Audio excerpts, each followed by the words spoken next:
Selamat pagi pemirsa. Dianutnya sistem demokrasi sebagai dasar ketatanegaraan di Republik ini menegaskan bahwa bangsa Indonesia memilih untuk menempatkan kedaulatan berada sepenuhnya dalam supremasi sipil. Demokrasi harus terus berkembang dan maju sebagai pemuliaan terhadap kedaulatan rakyat. Dan untuk itulah rancangan peraturan pemerintah tentang manajemen aparatur sipil negara atau ASN diharapkan mampu memastikan bayang-bayang dominasi militeristik tidak lagi terjadi. Inilah editorial Media Indonesia edisi Sabtu 16 Maret 2024 dengan tema Ancaman Kemunduran Demokrasi dan Birokrasi. Bersama saya Iqbal Himawan. Anda juga bisa berpartisipasi dan berinteraksi melalui telepon interaktif di nomor 02158399100. Dan pagi ini telah hadir bersama saya anggota Dewan Redaksi Media Group Khania Sutisnawinata. Mbak Khania, selamat pagi. Selamat pagi, Iqbal. Apa kabar, Mbak? Baik. Iqbal, apa kabar? Ya? Puasanya lancar? Sehat juga, puasanya lancar. Dan kita membahas topik yang cukup menarik hari ini. Yep. Ini masih bergulir, tapi tentu saja tugas kita sebagai media untuk mengawal hal ini ya. Ini terkait dengan ancaman kemunduran demokrasi dan birokrasi. Namun sebelum lebih dalam ke sana, ada 3 topik utama yang menjadi headline dalam harian Media Indonesia kali ini. Yep. Ini yang pertama adalah terkait dengan Koalisi Perubahan menginisiasi hak angket. Jadi katanya tidak bisa saling tunggu lagi, Mbak. Tidak bisa, sudah lelah menunggu. Begitu sudah lelah menunggu Koalisi Perubahan yang terdiri dari Partai Nasdem, PKS dan juga PKB nampaknya akan mengambil alternatif terobosan dengan menginisiasi angket dan juga mengajukan rencana ke pimpinan partai masing-masing. Jadi akan mulai digulirkan pada minggu ini dan mudah-mudahan minggu depan ada jawabannya begitu ya. Dan tentunya dengan digulirkan alternatif terobosan ini berharap ke depan PDIP yang juga sebagai penggagas dan punya kursi paling banyak di DPR akan merespon dengan positif karena tetap harus dijaga di paripurnanya gitu untuk memastikan bahwa angket yang sudah diinisiasi ini akan terus bergulir. Soalnya katanya kan PDIP dan P3 masih sibuk mengawal suara. Iya. Jadi akhirnya inisiatif dulu begitu ya. Inisiatif duluan dari Koalisi Perubahan. Minggu depan mudah-mudahan ada jawaban karena tetap kan rencana ini harus diajukan ke pimpinan partai terlebih dahulu gitu. Apakah disetujui atau tidak rencana ini untuk kemudian digulirkan begitu. Apalagi desakan dari guru besar dan juga akademisi ada dukungan, kembali muncul ya soal hak angket ini ya. Betul. Karena kan sudah digagas nih dan kemudian hak angket itu ternyata juga direspon begitu, termasuk juga oleh para guru besar yang mengatakan bahwa ini harus digulirkan gitu. Oke, kita nantikan untuk penyelidikan dugaan kecurangan nanti di parlemen ya. Kemudian ini terasa sekali bukan untuk merubah hasil pemilu sebenarnya. Jadi ini untuk catatan penyelenggaraan pemilu ke depannya karena ada juga dari fraksi PDIP yang mengatakan seperti itu ya bahwa ujung-ujungnya ini kan bukan untuk membatalkan tetapi untuk menginvestigasi gitu. Dugaan kecurangan dan lain sebagainya dan perbaikan untuk penyelenggaraan pemilu ke depan. Tapi kita lihat saja ya, kita tidak tahu ujungnya akan seperti apa. Baik, kita tidak tahu, tapi yang jelas yang kita tahu itu cuaca sedang ekstrim. Ini terasa sekali ya, mungkin para pemirsa yang berada di Jakarta atau mungkin beberapa daerah, beberapa terutama di Kota hari Semarang. Terakhir di Semarang, di Jawa Tengah, bahkan sudah ada yang banjir, sudah ada yang longsor. Jadi apa prediksi dari BNPB juga mengatakan ini ternyata masih sampai 20 Maret ya? Masih sampai dengan 20 Maret, potensi curah hujan tinggi di Jawa, Bali, Nusa Tenggara akan banyak terjadi di RI bagian tengah, termasuk salah satu yang menjadi perhatian apa yang terjadi di Kota Semarang, Demak, Grobogan, Kendal dan Pekalongan yang saat ini juga sudah mengalami banjir begitu ya. Jadi tetap harus waspada bahwa ini intensitas hujan tinggi ini akan tetap berlangsung sampai dengan akhir bulan Maret ya. Bahwa kemudian ada operasi juga sebenarnya untuk modifikasi cuaca ya. Betul, antisipasi dari bersama ya BNPB dan BMKG mengadakan modifikasi dari rekayasa cuaca. Kita harapkan ini berhasil karena bukan hanya banjir tapi juga longsor, Mbak Khania, di beberapa daerah terutama di Jawa Tengah, dan cuaca ekstrim ini memang terasa di Jawa, Bali, dan Nusa Tenggara. Dan ternyata juga dikeluarkan prediksi bahwa jangan hanya nanti sampai dengan banjir saja, tapi ternyata Agustus nanti akan dikhawatirkan terjadi kemarau yang cukup ekstrim. Karena katanya awal musim kemarau juga akan mundur. Jadi di bulan April bahkan puncaknya untuk 45 sampai dengan 45% dari wilayah Indonesia itu akan mengalami puncak musim kemarau di bulan Agustus. 31% diantaranya ini adalah prediksi dari BMKG ya. Akan mengalami puncak musim kemarau pada bulan Juli. Pada intinya awal musim kemarau itu akan mundur pada bulan April begitu ya. Walaupun katanya musim kemarau tahun ini tidak akan seperti yang tahun kemarin.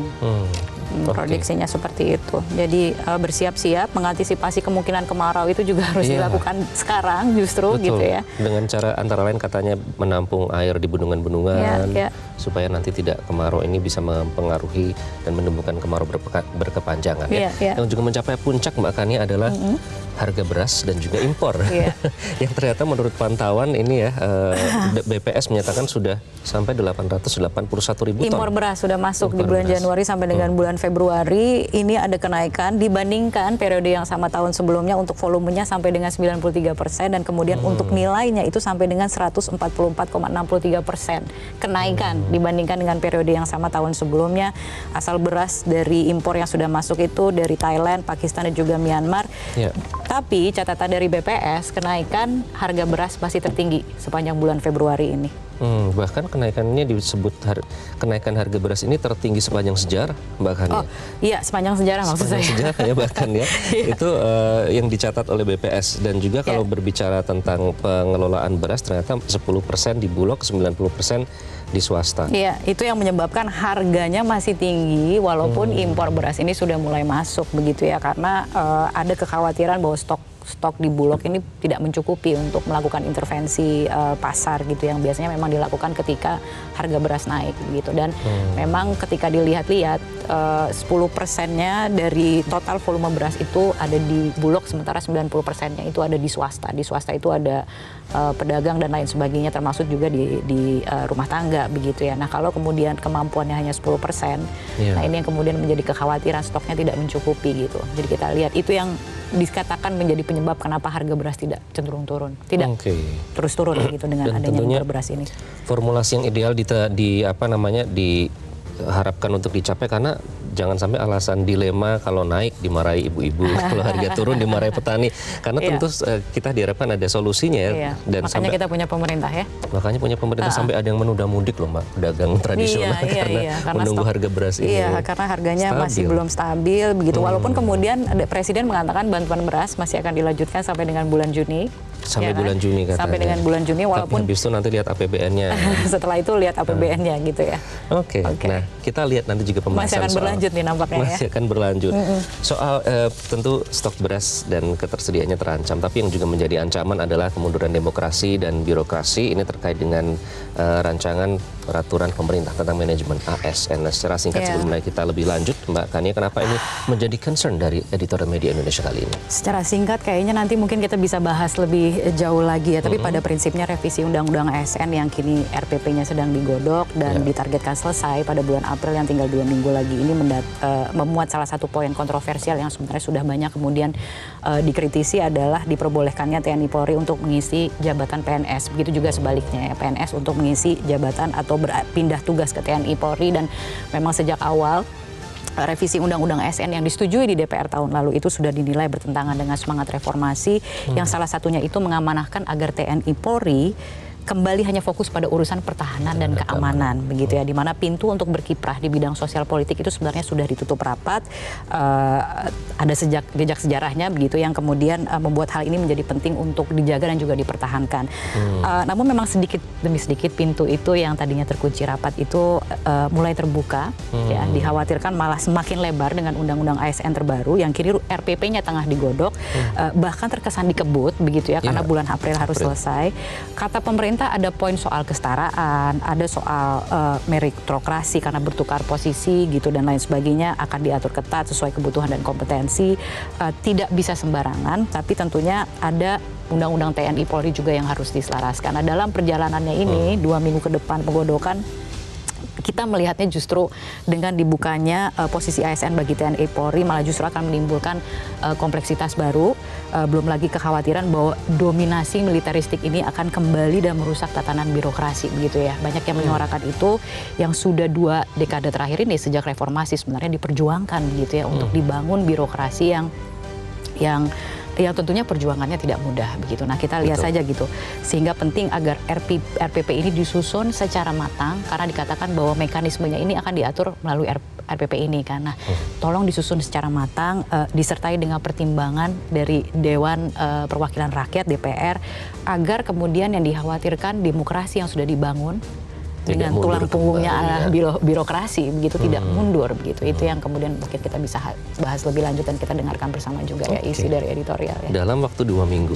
Dalam cukup waktu 2 singkat. minggu. Iya. Baiklah, dan itulah yang menjadi topik dalam editorial Media Indonesia kali ini. Pemirsa, kita langsung simak saja. Inilah ancaman kemunduran demokrasi dan birokrasi. Selamat menyaksikan.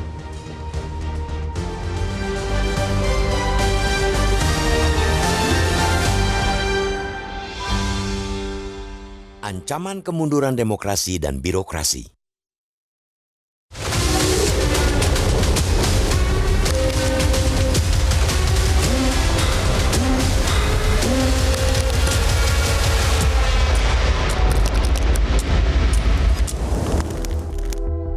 Dianutnya sistem demokrasi sebagai dasar ketatanegaraan di Republik ini menegaskan bahwa bangsa Indonesia memilih untuk menempatkan kedaulatan berada sepenuhnya dalam supremasi sipil.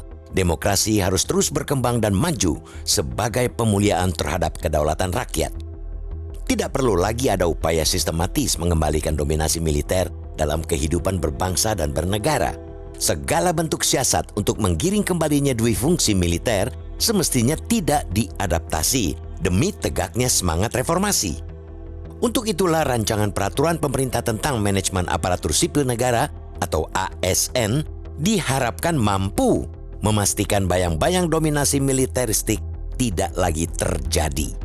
Aturan pengisian jabatan aparatur sipil negara oleh anggota Tentara Nasional Indonesia atau TNI dan Kepolisian Republik Indonesia atau Polri dalam RPP ini mesti diatur dengan jelas dan tegas. Bilet tentang jabatan ASN yang bisa diisi oleh prajurit TNI dan personal Polri merupakan ketentuan yang telah diamanatkan oleh pasal 19 ayat 2 Undang-Undang Nomor 20 Tahun 2023 tentang ASN. Bangsa ini tentu enggan demokrasi kembali melangkah mundur dengan masifnya intervensi militer dalam birokrasi.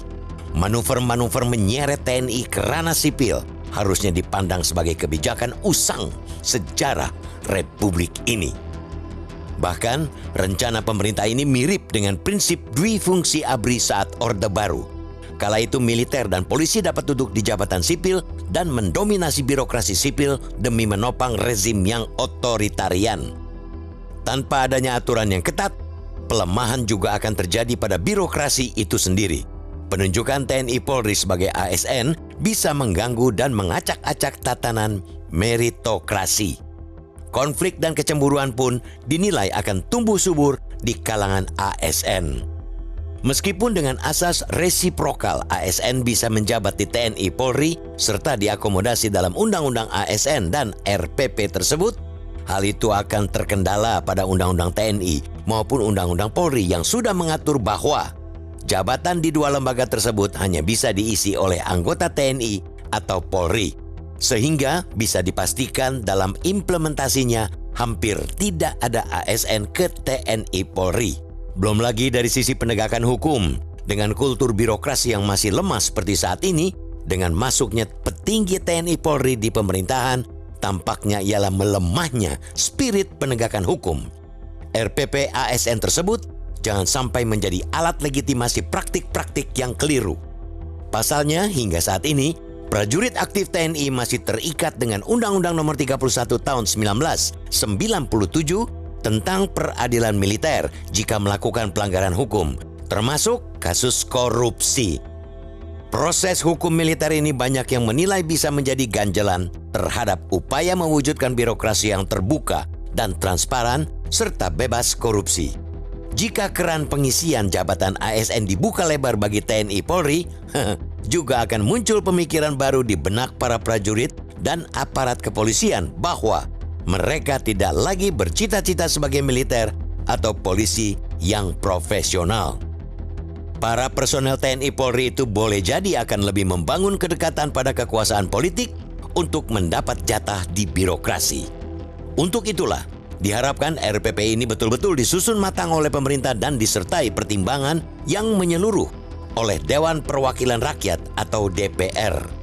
Apabila belum menemukan formulasi yang benar-benar ideal, alangkah baiknya tidak dipaksakan segera disahkan.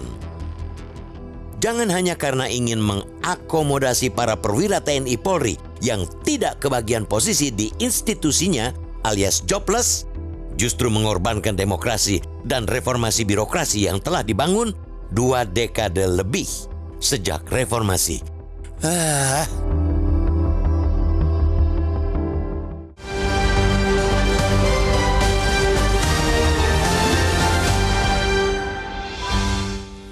Ancaman kemunduran demokrasi dan birokrasi itulah menjadi topik dalam editorial media Indonesia kali ini. Dan pemirsa, kami ingatkan Anda bisa berpartisipasi melalui sambungan telepon terkait dengan tema yang kami bahas pada editorial kali ini melalui sambungan telepon di nomor 021 583 99 100. Nanti akan kami hadirkan waktunya untuk Anda. Untuk sementara kami harus jeda terlebih dahulu, editorial akan kembali. Tetaplah bersama kami.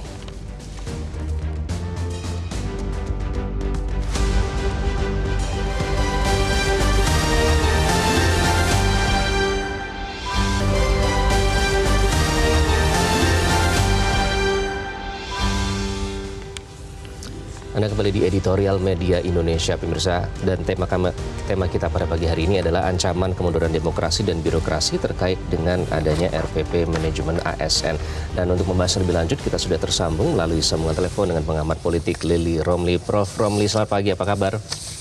Selamat pagi, alhamdulillah kabar baik, Mas Iqbal. Semoga sehat selalu, Prof. Romli. Terkait dengan RPP manajemen ASN ini, apa yang sebenarnya paling dikhawatirkan? Ya, tujuan dari reformasi itu kan mengembalikan masing-masing komponen itu pada tupoksinya. Jadi terkait dengan birokrasi itu kan kita menginginkan agar tentara, militer, dan polisi itu ya harus melaksanakan tugas mulianya, yaitu mempertahankan negara, keamanan negara, dan keterlibatan masyarakat. Itu kan tugas mulia dari TNI dan polisi. Disitulah yang di dalam konteks demokrasi yang disebutnya adalah kontrol sipil terhadap militer. Nah, dengan masuknya kembali militer dan polisi itu di dalam birokrasi berarti membuka kembali keran dominasi militer dan polisi atas birokrasi. Padahal dulu perjuangan reformasi adalah agar tentara dan polisi itu ya melaksanakan tugasnya di dalam menjaga pertahanan keamanan negara dan ketertiban masyarakat tersebut. Itu kan. Nah, dengan sekarang dibolehkannya masuknya TNI dan Polri kepada birokrasi ini kan bisa dikatakan mengkhianati perjuangan reformasi. Oke, Prof. Romli, sampai di titik mana itu sampai bisa disebut mendominasi birokrasi? Ya kan dulu itu kan bahwa ketika TNI dan polisi itu ingin masuk di dalam birokrasi, mereka harus mengundurkan diri atau pensiun dari tugas keprajuritan atau tugas kepolisian. Karena birokrasi adalah domain wilayah sipil. Namanya aja kan undang-undang aparatur sipil negara. Jadi bukan undang-undang aparatur negara gitu, tapi ada kata sipil. Nah, dengan sipil ini berarti orangnya diisi jabatan-jabatan yang dalam birokrasi adalah jabatan sipil, bukan jabatan militer, bukan jabatan polisi. Nah itu, ini kan ternyata jabatan militer aktif, jabatan polisi aktif bisa masuk di dalam birokrasi. Oke, dan itu seharusnya kulturnya juga kan berbeda, Mas Iqbal, kulturnya. Yeah. Kultur di birokrasi kan demokratis, egalitarian begitu. Sementara kultur di militer itu kan sistem komando di sana. Nah, bagaimana bisa sistem komando masuk di wilayah sipil itu kan? Oke, itu yang dikhawatirkan jika sampai nanti mendominasi birokrasi itu tadi. Nah, jadi pengawasannya harusnya seperti apa, Prof, kalau seperti ini? Karena harus dipastikan juga kan jangan sampai meluber kemana-mana, karena dari aturan yang ada sekarang hanya sampai pada 10 kementerian yang berhubungan dengan pertahanan dan keamanan. Pengawasannya, monitornya harus seperti apa, Prof? Nah, tadinya kan di undang-undang sebelumnya, Undang-Undang Nomor 5 2014 itu kan pengawasan terhadap aparatur sipil itu kan ada di KASN ya. Di undang-undang yang baru ini, Undang-Undang Nomor 20 2023 ini tidak ada lagi pengawasan itu. Jadi kemudian pengawasan diserahkan kepada PPK masing-masing gitu ya, masing-masing kementerian, masing-masing ya kelembagaan. Nah, kalau di kementerian itu kemudian menterinya berasal dari polisi, mantan polisi atau dari militer, ya sudah untuk melakukan pengawasannya di sana.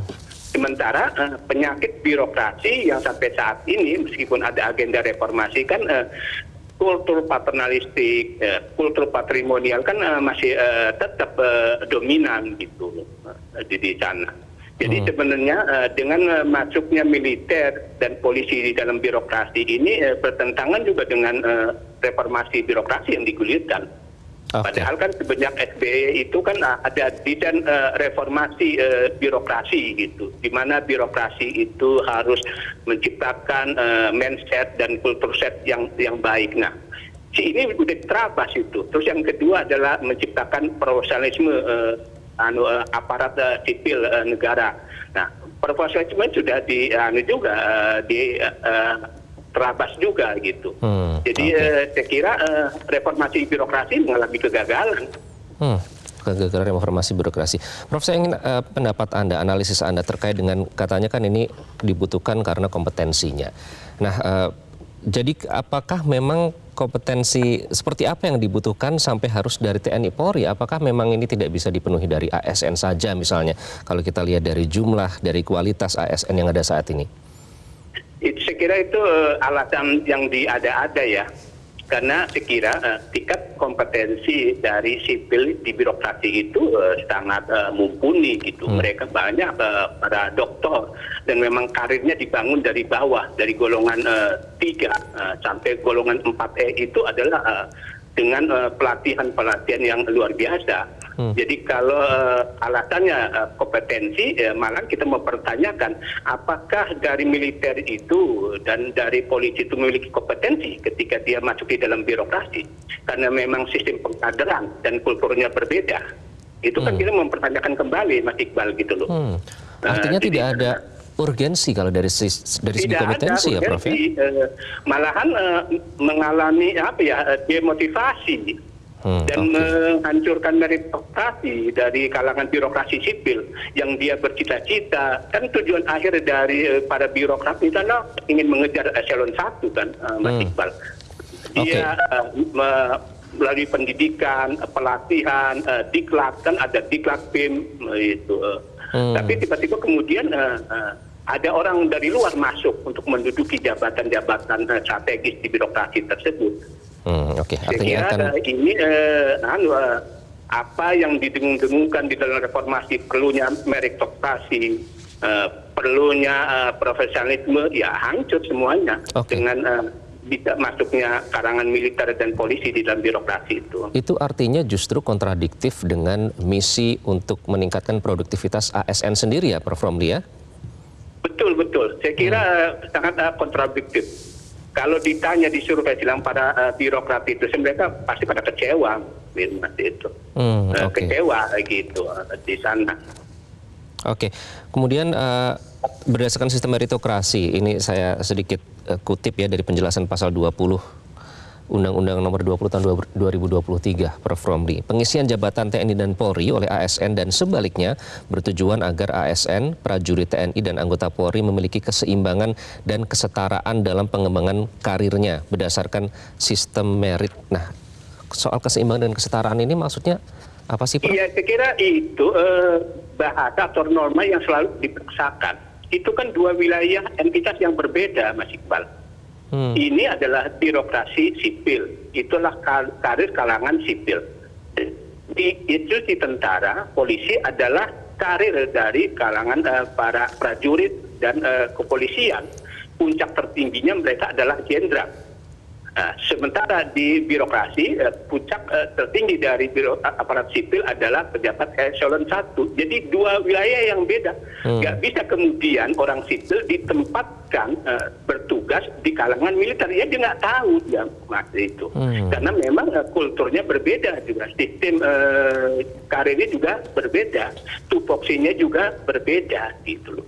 Jadi sebenarnya itu yang disebutnya resiprokal itu saya kira mengada-ada sebenarnya. Kan di dalam sistem demokrasi itu sudah ada pembagian tugas itu. Tupoksi ya memang mereka yang ketika dia memasuki karirnya ingin di tentara, ya nanti jabatan tertingginya ada di tentara itu gitu. Ya, ketika dia pengen memasuki birokrasi, ya nanti jabatan tertinggi adalah pejabat eselon 1. Bukan kemudian setelah dia masuk tentara ingin menjadi pejabat eselon 1 di birokrasi. Oke, bahayanya apa Prof. Romli kalau itu terjadi? Ya. Bahayanya apa kalau itu terjadi? Motivasinya menjadi berbeda karena dekat dengan kekuasaan begitu? Iya betul. Motivasinya berbeda. Saya khawatir ini akan terjadi abuse of power ya, gitu loh. Di sana kemudian akhirnya beberapa pejabat eselon 1 itu akan diisi oleh kalangan tentara. Kita tahu aja Mas Iqbal ya, selama ini meskipun ada open bidding gitu kan, seleksi kepemimpinan itu mereka yang terpilih adalah yang dekat dengan kekuasaan, Mas. Nah, apalagi sekarang ada payung hukumnya yang membolehkan seperti itu. Oke, jadi dalam 2 minggu waktu yang singkat ini hingga April, apa yang harus dipastikan? Jadi yang harus dipastikan memang bagi para penyusun RPP ini, terutama Menpan RB, agar PP ini jangan memunculkan kontroversial di kalangan masyarakat, mendudukan sesuai dengan fungsi masing-masing institusi ini, sehingga jalannya demokrasi dan reformasi itu on the track gitu, bukan mundur ke belakang. Oke, baik, Prof. Romli, terima kasih. Sama-sama, Mas Iqbal. Sudah bergabung dengan Editorial Media Indonesia. Banyak poin yang straightforward begitu ya. Kita dengar tadi, termasuk resiprokal itu hanya mengada-ada dan kulturnya memang berbeda, demokrasi dengan bagaimana komando. menyelaraskan ya. Iya, apa yang tadi ingin dianalisis Mbak dari poin-poin yang disampaikan oleh Prof. Romli tadi? Banyak ya tadi, banyak sekali. Tapi yang pasti kemudian sempat disampaikan juga oleh Prof. Romli itu adalah soal pengawasan yang kemudian sekarang dikembalikan lagi ke kementerian masing-masing. Gitu ya. Mengingat bahwa tadi ada sempat paket pengantar ya di awal yang kemudian menyatakan bahwa untuk pengisian, artinya kita bicara soal pengisian jabatan ketika misalnya TNI Polri itu diakomodasi untuk menduduki jabatan ASN, dikembalikan lagi kepada kementerian untuk memproyeksikan kebutuhannya. Jadi kalau ada kebutuhan itu kemudian bisa diproyeksikan begitu. Nah lagi-lagi akan butuh tanda tangan dari menteri misalnya untuk memastikan bahwa jabatan itu akan diisi oleh kalangan tertentu, misalnya kriterianya seperti apa, syarat dan lain sebagainya. Nah ini yang kemudian harus dipastikan begitu pengawasannya, apakah hanya akan berjalan di kementerian, bagaimana memastikan bahwa sesuai dengan batasan yang sebenarnya sekarang berlaku, misalnya kalau untuk TNI itu kan hanya di 10 kementerian.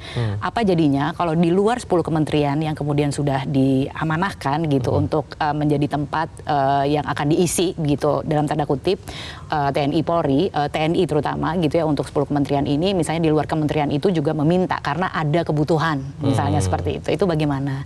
Jadi ini kan tergantung lagi dari mekanismenya ini yang akan digunakan seperti apa. Formulasi yang paling idealnya itu seperti apa. Itu kita baru bicara soal TNI. Kita belum bicara Polri yang katanya masih akan dibahas. Tapi dari yang kemudian kita dengar gitu sampai dengan sejauh ini, kalau untuk Polri itu misalnya harus ada di pusat dan hanya di instansi tertentu. Tapi instansinya itu juga kan belum tahu gitu, instansi mana saja, untuk jabatan apa saja dan lain sebagainya. Jadi the devil is in the detail gitu. Nah di RPP ini yang sebenarnya tidak hanya akan membahas soal poin TNI Polri dan juga sebaliknya ada banyak lagi lagi, ini kan soal manajemen ASN. Jadi bisa dibayangkan dalam 2 minggu kita tidak tahu tenggat waktunya apakah di awal April atau di akhir April begitu. Tapi kan ada poin-poin lain gitu yang sebenarnya juga harus dibahas dan dirumuskan begitu. Apakah cukup waktu? Tapi memang poinnya kan kita menitipkan harapan bahwa seperti yang tadi disampaikan oleh Prof. Romli agar semangat reformasi ini tetap berada on the track dan semangat itu tetap harus diwujudkan dalam RPP ini karena undang-undangnya sendiri sudah direvisi, direvisi tahun kemarin, jadi tidak bisa kembali lagi. Jadi ini yang kemudian harus diawasi bersama-sama. Poinnya adalah the devil is in detail. Jadi benar-benar matang dan mendapatkan pertimbangan yang menyeluruh dari DPR untuk bersama-sama menggodok RPP ini bersama dengan Kementerian Dalam Negeri. Karena bahkan Prof. Romli tadi sampai bilang jangan sampai terjadi kegagalan reformasi. Karena kalau dari catatannya Prof. Romli tidak ada yang positif begitu ya. Nanti kita akan bahas lebih lanjut. Kita coba nanti dengarkan pemirsa ya, Mbak Kani nanti apa opini mereka. Nanti kami akan undang Anda untuk berpartisipasi pemirsa melalui sambungan telepon. Namun kami harus jeda terlebih dahulu. Tetaplah bersama kami di Metro TV.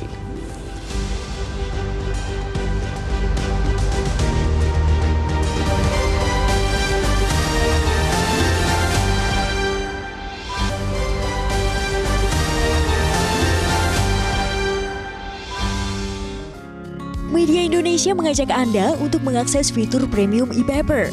Dengan sajian konten berbasis intelektual dan meneguhkan kebangsaan, Media Indonesia tampil dengan lebih dinamis melalui e-paper Media Indonesia yang dapat Anda akses kapan saja, di mana saja.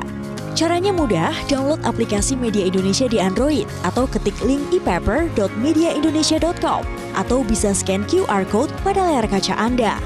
Klik tab e-paper di bagian samping layar tablet Anda, daftarkan data diri, serta pilih paket perlangganan e-paper Media Indonesia sesuai dengan kebutuhan Anda. Nikmati juga bonus spesial tambahan 4 halaman rubrik fokus setiap hari. Semua bisa Anda dapatkan hanya di e-paper Media Indonesia. Untuk informasi lebih lanjut, hubungi customer service di nomor 0811 1201 2018 atau kunjungi media sosial @mediaindonesia. Media Indonesia, referensi bangsa. Anda kembali di editorial Media Indonesia, pemirsa masih membahas terkait dengan RPP manajemen ASN dan terkait dengan topik kita pada pagi hari ini, ancaman kemunduran demokrasi dan birokrasi. Itu yang dikhawatirkan bisa timbul dari pembahasan RPP manajemen ASN ini. Kita akan undang Anda untuk berpartisipasi. Yang pertama ada Pak Untoro di Surabaya, Jawa Timur. Pak Untoro, selamat pagi. Bukan Pak Untoro. Tadi mama pertama dibilangnya Bu Indra. Oke, Bu Indra ya. Oh ya. Selamat pagi, Pak. Oke, ini yang mana dulu, Pak Untoro atau Bu Indra, teman-teman? Pak Untoro. Oke, Pak Untoro, silakan Pak Untoro. Ya, gini Pak, kita bingung sebagai masyarakat itu mengatasnamakan demokrasi. Demokrasi apa yang kita anut ini? Demokrasi 5 tahunan atau demokrasi Amerika atau demokrasi Inggris? Demokrasi pada berdemokrasi kita Pancasila, Pak. Pertama yang kita fokus adalah demokrasi Pancasila. Kita menyatukan visi dulu, demokrasi apa itu? Sebab ASN, oknum ya Pak, mohon maaf, catat oknum, ASN, mahasiswa, bahkan guru besar pun kadang-kadang tidak paham dengan Pancasila. Untuk itu kita usulkan kepada pemerintah nantinya, untuk menjadi ASN atau caleg atau apa, diberikan pengarahan menyatukan visi seperti dulu. Dengan adanya penataran P4 atau pemahaman Pancasila. Kalau malu dengan adanya P4 atau Pancasila ya, dirubah apa? Yang penting masyarakat Indonesia itu memahami masalah Pancasila. Untuk saat ini kan Bapak lihat sendiri, ada yang paham khilafah juga kowar-kowar di TV. Baik. Ada yang kowar agama yang setengah-tengah juga kowar-kowar. Ini oknum loh Pak, mohon maaf. Baik, sudah kami tangkap poinnya Pak Untoro, terima kasih. Kita ke Bu Indra di Cirebon, Jawa Barat. Bu Indra, selamat pagi. Silakan Bu Indra. Selamat pagi Bung Iqbal Hidwawan dan Mbak Kania Sutisnawinata. Assalamualaikum warahmatullahi wabarakatuh, Metro TV. Waalaikumsalam warahmatullahi wabarakatuh. Silakan Bu Indra. Ya, ancaman kemunduran demokrasi dan birokrasi. Sesuatu yang mengancam, tentunya menakutkan ya Mbak Kania dan Mas Iqbal. Ya. Yang para akademisi semua kemarin muncul menyatakan bahwa sudah ada kemunduran demokrasi. Nah, ini terlihat dengan pelemahan dari institusi yang harusnya menegakkan demokrasi ini. Nah, kelihatan sekali. Dan sekarang itu belum selesai. Kembali lagi seperti dulu, ancaman untuk birokrasi. Nah, dulu pernah ada ABRI masuk desa dan dualisme itu boleh jadi ABRI, boleh jadi ASN. Nah, Fungsi ABRI, lalu ya, Bu? dihilangkan. Sekarang sepertinya itu akan muncul lagi. Nah, kami yang kebetulan adalah ASN dan cukup diberi hiburan bahwa nih pangkat Anda saat ini itu sama dengan Brigadir Jenderal kalau di TNI. Nah, ya kami sudah cukup senang asalkan kami bisa menyampaikan, membaktikan diri untuk menjalankan tupoksi yang ada dengan dikawal oleh para bayangkara negara ini. Nah, sekarang ini bikin jadi takut. Jangan-jangan nanti justru kami akan diancam kedudukannya oleh ya Polri yang akan masuk. Nah, ini jadi inilah. Ya, terima kasih. Assalamualaikum warahmatullahi wabarakatuh. Kita selanjutnya ke Pak John Veto di Batam, Kepulauan Riau. Pak John Veto, apakah ada kekhawatiran terkait dengan kemungkinan masuknya TNI dan Polri ke dalam jabatan di ASN? Silakan Pak John Veto. Ya, selamat pagi Mas Iqbal. Selamat pagi Mbak Kania. Salam sehat selalu ya. Ya. Begini, Mas Iqbal ya. Kita agak setback ya ke 98. Ya, runtuhnya rezim ya. Orde Baru yang Orde Baru itu betul-betul militer, betul-betul rezim yang diapa oleh TNI, itu ABRI begitu. Nah, dengan susah payah terkungkung 32 tahun akhirnya runtuh ya. Kita Fiora lah sampai sekarang. Ini muncul lagi ya. Ancaman kemunduran demokrasi birokrasi. Ini betul ya. Tema yang dibedah oleh editorial media ini memang sesuai dengan keadaan sekarang ini. Katanya kita demokrasi, malah kita negara demokrasi yang paling besar di dunia ini. Tapi ini nampaknya demokrasi kita ini memang terancam. Ya, terancam. Karena kalau saya kan ini minyak akan dicampurkan, disatukan dengan air. Ya, akan disatukan kembali. Jadi ini terpulang kepada yang di Senayan. Iqbal. Kalau Senayan di sana, yang kita percayakan wakil rakyat kita ini mengaminkan yang begini, ini sekali 3 uang aja kalau bahasa Melayu. Jadi tidak akan mungkin sinergis antara minyak dan air ya, Pak John Veto ya. Ini sangat kita sudah sangat bagus tuh demokrasi kita. Malah banyak negara lain yang memuji. Ya? Indonesia ini memang negara demokrasi yang diuji, tapi rapuh. Pak John sudah kami tangkap poinnya. Bertahan ya. Ya, ini terima kasih. Jangan sampai seperti inilah. Ya? Terima kasih Pak John Veto dari Batam, Kepulauan Riau. Ada Pak Yusuf dari Jakarta. Pak Yusuf, selamat pagi. Silakan Pak Yusuf. Ya, saya kira selamat untuk Metro TV yang selalu kritis. Yang pertama, saya mau pertanyakan kapabilitas Menpan dulu barangkali. Kok merancang sebuah aturan yang konyol, yang mau mengembalikan ke belakang. Nah, tetapi saya juga sepakat kelihatannya ini memang ada intervensi politik. Nah, mestinya orang-orang politik itu yang akan membangun bangsa ini, jangan orang politik yang merusak tatanan dalam bangsa ini. Nah, saya kira kalau kita bicara birokrasi, mestinya meritokrasi itulah yang menjadi rujukan. Kompetensi, pengangkatan pejabat itu berdasarkan kompetensi, berdasarkan integritas. Tetapi jangan sekarang saja, ya, belum dibuat aturannya, intervensinya luar biasa. Orang untuk menjabat harus bayar, harus punya akses. bukan karena kompetensi. Oke. Jadi saya kira ini harus dilawan barangkali ya. Ini nggak boleh ini ada terjadi harus seperti ini. Tetapi saya sepakat ya, saya sepakat. Memang ada jabatan-jabatan lembaga tertentu yang membutuhkan figur orang yang mobilitas tinggi, tentara tentunya. Misalnya BNPB, Basarnas, BNN untuk polisi. Nah, saya kira, kemudian ada Kementerian Perhubungan, memang dibutuhkan. Tetapi saya kira mestinya kalau memang membutuhkan tentara, biarkan menterinya. Toh menteri itu jabatan politik. Nah, dalam jabatan politik saya kira kita tidak perlu pertentangkan siapapun yang masuk boleh. Tapi kalau jabatan sipil, biarkan sipil. Oke.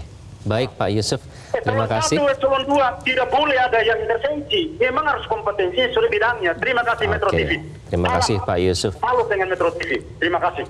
Terima kasih. Selanjutnya kita bergabung dengan Bu Lia dari Makassar, Sulawesi Selatan. Bu Lia, selamat pagi. Silakan Bu. Assalamualaikum.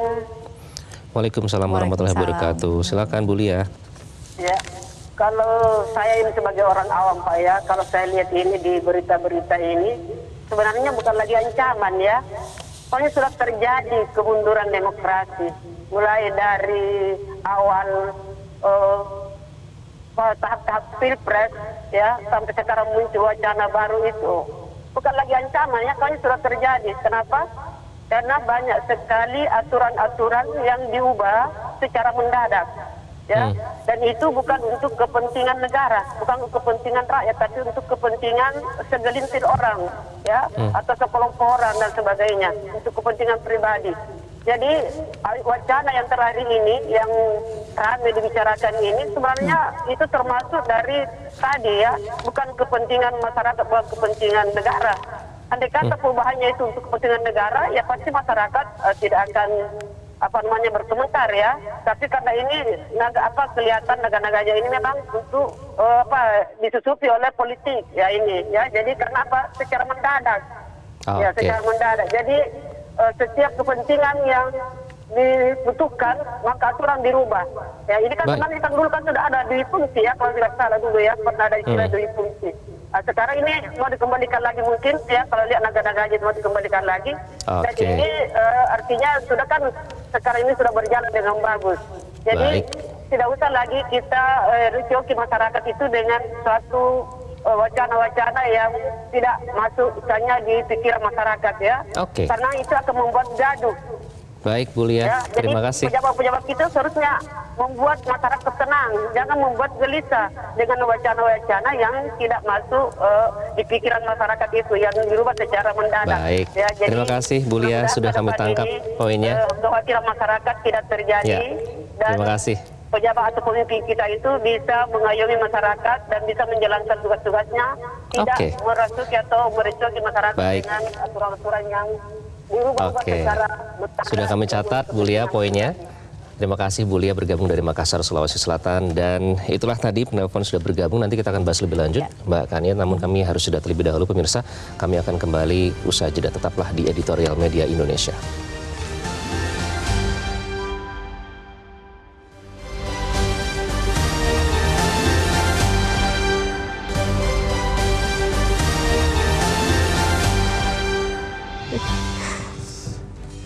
Kita sudah tiba di segmen terakhir di Editorial Media Indonesia. Kita sudah dengarkan tadi Mbak Kania, para penelpon, ada yang merasakan langsung dulu 32 tahun, kemudian juga kekhawatiran juga sudah kita dengarkan langsung. Nah, jadi apa yang harus dipastikan dalam waktu yang singkat ini pada April nanti pembahasan soal RPP manajemen ASN?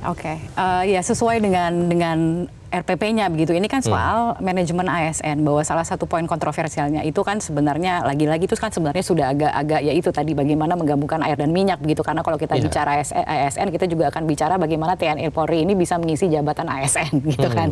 Tapi kemudian sekarang kan RPP-nya sedang digodok, menitipkan kepada Menpan RB karena kan mereka itu punya jargon untuk mewujudkan birokrasi berdampak. Jadi semangat itu gitu yang kemudian harus dijaga, bagaimana penempatan di kementerian itu memang harus tepat sasaran, tidak dicari-cari. Penempatannya itu lagi-lagi untuk menciptakan birokrasi yang berdampak itu, bukan menjadi sarana untuk perluasan gitu ya. Penempatan TNI Polri pada jabatan-jabatan tertentu. Walaupun tadi dari penelpon mengatakan mungkin di instansi-instansi tertentu dibutuhkan sosok-sosok seperti itu, sosok militer, BNPB, BNN dan lain sebagainya dibutuhkan seperti itu.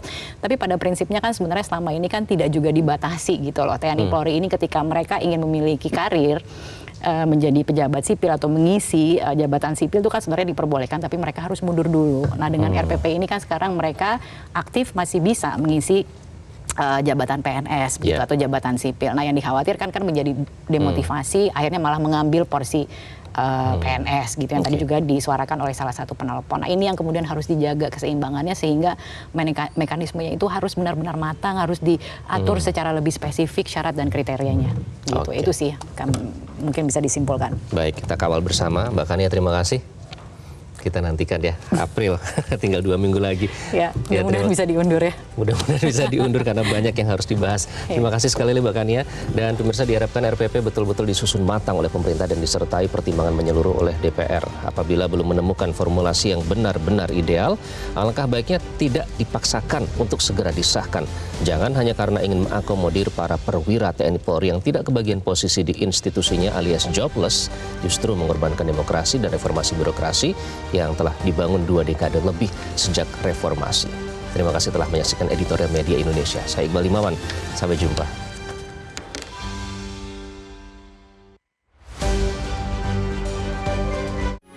Metro TV.